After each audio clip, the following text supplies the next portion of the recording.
also wanted to ask you, Kim, about Maria Sakkari, who reached the semifinals there, and she got a win over Iga Świątek, her first win over her in several years, but their head-to-head is now 4-4. And I'm wondering what you're seeing in Maria's game that could potentially take her back to the type of tennis that she was playing back in 2021. Right. We talked about it, I think, in our first episode, right, when she was going through the United Cup and having good results there. Just to see her, she's serving better. She is one of the things that I noticed maybe a little bit in her technique, and I don't know if that's an overall kind of maybe mindset, is that she used to be a very kind of straight up tennis player. And with straight up, I kind of mean the chest was always kind of up. Even when she was attacking, it was a lot with the arm. Whereas now I feel like her chest and her upper body is a little bit more leaning into the court. And she's creating more power. She's creating more, I feel like she's hitting less kind of frame shots. She used to, at times, like out of nowhere in the rally, just kind of, how do you say that? Like shank a shot, like hit the frame. Shank and I was like, that much, was so, Kim. that was so weird, because she hits the ball clean, but then out of nowhere. So I think the positioning of her upper body is leaning into the court a little bit more, which is why she's creating pace. And people, I see like online people talk about like Iga is not the same, and I don't think it had anything to do with Iga. I think it was Sakkari who's really, finding her calmness out on court and learning how to kind of put all the pieces together. And but I know that like the serve definitely has improved a lot. Moving on in Henley's headlines, Iga Świątek and Aryna Sabalenka both pulled out of the Dubai duty-free 1000. The tournament director was displeased. Salah Talik had quotes in the national, courtesy of my friend Reem Abolil, who has done some incredible coverage over there. And he said not only was he displeased that they withdrew from his tournament, but he felt like there need to be harsher punishments, that perhaps in addition to just fining players for withdrawing from these mandatory events, there should also be a rankings penalty as well, Kim. And I'm curious what your thoughts are on that. Well, I probably still think as a player, first of all, right, I do think that the reasons may not look like a big deal to people who are not in the sports world, right? Small injuries. We all know, like I've had small injuries that, where I wanted to be very cautious of and pulled out because I didn't want them to turn into bigger injuries that will then make you be, off the tour for a longer amount of time. So when I see that small injuries can definitely, have a bigger impact in the long run if you push through them. So I understand that.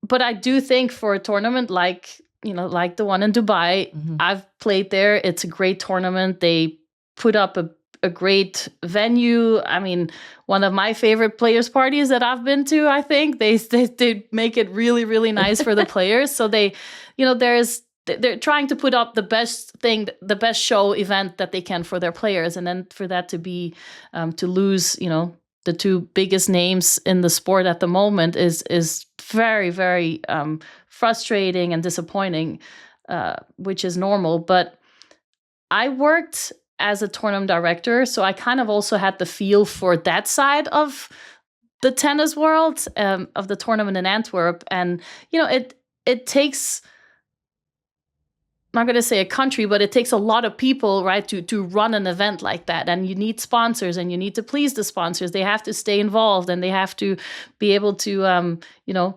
sell it to their company. Why are they sponsoring the event? And we had in the finals of our tournament in Antwerp, we lost the final actually because Sanchez Navarro woke up, which can happen. It's not her fault. Woke up with a sore neck and decided not to play the final, which, then you get to a stage where, the title sponsors aren't happy. They're frustrated. There's a lot of VIP seats that are being sold. And then all of a sudden, you don't have an official match. And so there is those frustrations, and very understandable that tournaments want the best players, and that's why they pay a lot of money, and they want, the prize money is up and they run a really good event, is to host the best players possible. But it's always going to be an issue. I feel like it was an issue years ago, when I was on the board and when I was younger playing, and my dad had an issue with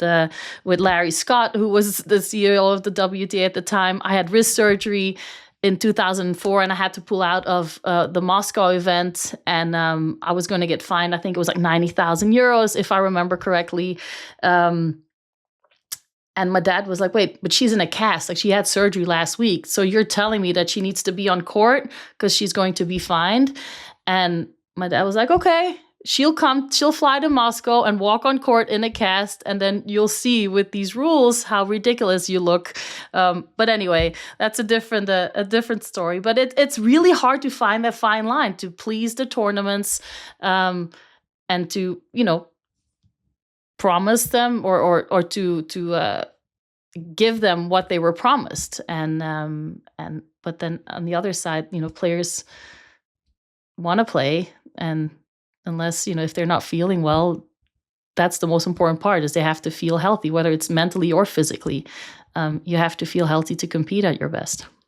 Yeah, it's part of the tennis ecosystem, right? So yes, the players are independent contractors, but if there were no tournaments to play, they're not making money. And so Right. it's that ecosystem idea. And it's interesting that he wants to dock ranking points, because essentially that is what's happening, because they get what's called in addition to the fine, a 0-pointer. So there are 18 tournaments in a year, 19 if you make the WTA finals, that can count towards your ranking. And this is a big fat goose egg for the players who decide not to play this event. So in a sense, you are already getting docked ranking points. And just to give people an idea on the fine, so if you pull out of one mandatory 1,000, so Aryna Sabalenka pulled out of Doha also, $20,000. And then the fine is then doubled. This is per the WTA rulebook. It is doubled for each additional infraction. So again, based on what I read in the rule book for pulling out of Dubai, that fine would then have been 40,000, and so on and so forth. So those are the kind of dollar numbers that we're dealing with here. But I do think that there are two sides to this story.